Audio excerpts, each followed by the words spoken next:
This message is non-copyright. Duplication is encouraged. A number of years ago, in a Baptist church in Crystal Palace in southern London, the Sunday morning service was closing, and a stranger stood up at the back, raised his hand, he said, "Excuse me, Pastor, can I share a little testimony?" The pastor looked at his watch, he said, "You've got 3 minutes. And this man proceeded, he said, "I've just moved into this area. I used to live in another part of London. I came from Sydney in Australia. And just a few months back, I was visiting some relatives, and I was walking down George Street. You know where George Street is in Sydney? It runs from the business hub out to the rocks, the colonial area. And he said, a strange little white-haired man stepped out of a shop doorway, put a pamphlet in my hand, and he said, "Excuse me, sir, are you saved? If you die tonight, are you going to heaven?" He said, I was astounded by those words. Nobody had ever told me that. I thanked him courteously, and all the way on British Airlines back to Heathrow, this puzzled me. I called a friend who lived in this new area where I'm living now, and thank God he was a Christian. He led me to Christ, and I'm a Christian, and I want a fellowship here. And Baptists love testimonies like it. Everyone applauded and welcomed him into the fellowship. That Baptist pastor flew to Adelaide in Australia the next week, and 10 days later, in the middle of a 3-day series in a Baptist church in Adelaide, a woman came to him for counseling, and he wanted to establish where she stood with Christ. And she said, "I used to live in Sydney. And just a couple of months back, I was visiting friends in Sydney, doing some last-minute shopping down George Street, and a strange little white-haired man, elderly man, stepped out of a shop doorway, offered me a pamphlet, and said, 'Excuse me, ma'am, are you saved? If you die tonight, are you going to heaven?'"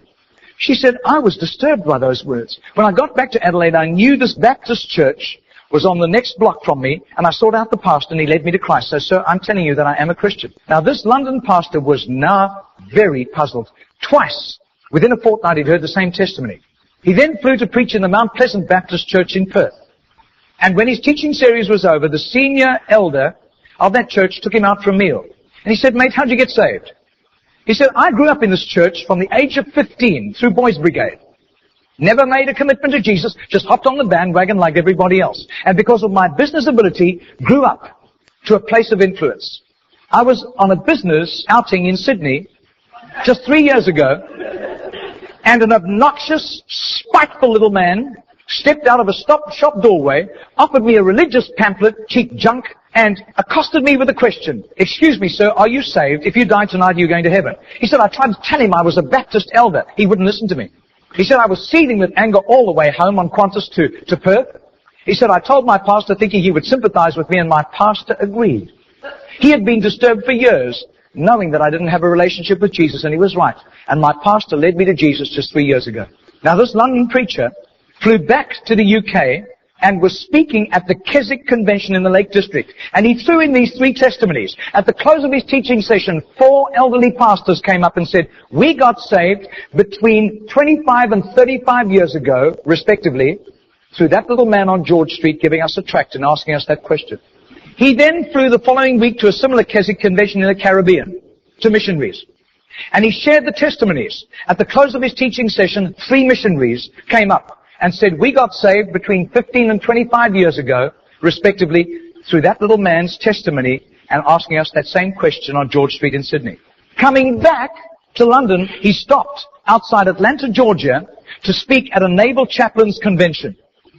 And when his 3 days of revving these naval chaplains up, over 1,000 of them, in soul winning, the chaplain general took him out for a meal. And he said, "How did you become a Christian?" He said, "Well, it was miraculous. I was a rating on a United States battleship, and I lived a reprobate life. We were doing exercises in the South Pacific, and we docked in Sydney Harbour for replenishments. We hit King's Cross with a vengeance. I got blind drunk. I got on the wrong bus, got off in George Street, and as I got off the bus, I thought it was a ghost. This elderly, white-haired man jumped in front of me, pushed a pamphlet in my hand, and said, 'Sailor, are you saved? If you die tonight, you're going to heaven.' He said, the fear of God hit me immediately. I was shocked sober and ran back to the battleship, sought out the chaplain. The chaplain led me to Christ, and I soon began to prepare for the ministry under his guidance, and here I am in charge of over 1,000 chaplains, and we're bent on soul winning today." That London preacher, 6 months later, flew to do a convention for 5,000 Indian missionaries in a remote corner of northeastern India, and at the end, the Indian missionary in charge, a humble little man, took him home to his humble little home for a simple meal. And he said, "How did you, as a Hindu, come to Christ?" He said, "I was in a very privileged position. I worked for the Indian diplomatic mission. And I travel the world, and I am so glad for the forgiveness of Christ and His blood covering my sin, because I'd be very embarrassed if people found out what I got into. He said, one bout of diplomatic service took me to Sydney. And I was doing some last-minute shopping laden with parcels of toys and clothing for my children, walking down George Street. And this courteous little white-haired man stepped out in front of me, offered me a pamphlet, and said, "Excuse me, sir, are you saved? If you die tonight, are you going to heaven?"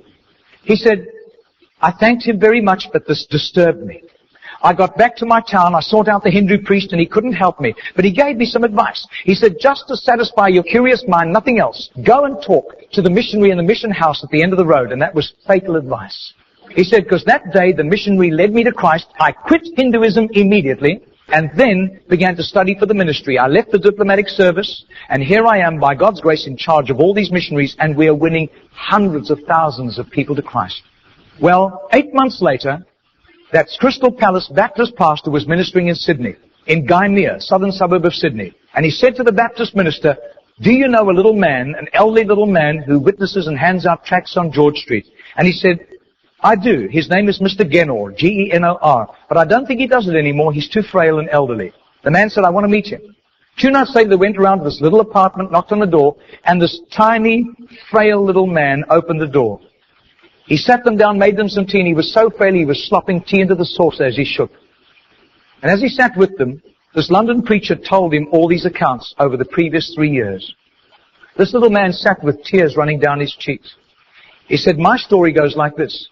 He said, I was a rating on an Australian warship, and I lived a reprobate life, and in a crisis, I really hit the wall, and one of my colleagues, whom I gave literal hell, was there to help me. He led me to Jesus, and the change in my life was night to day in 24 hours, and I was so grateful to God. I promised God that I would share Jesus in a simple witness with at least 10 people a day, as God gave me strength. Sometimes I was ill, I couldn't do it, but I made up for it for other times. I wasn't paranoid about it, but I have done this for over 40 years, and in my retirement years, the best place was on George Street. There were hundreds of people. I got lots of rejections. But a lot of people courteously took the tracts. And he said, in 40 years of doing this, I've never heard of one single person coming to Jesus until today.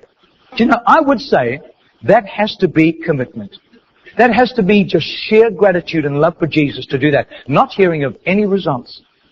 Margarita did a little count.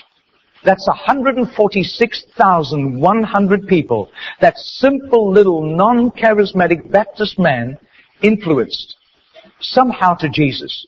And I believe what God was showing that Baptist minister was the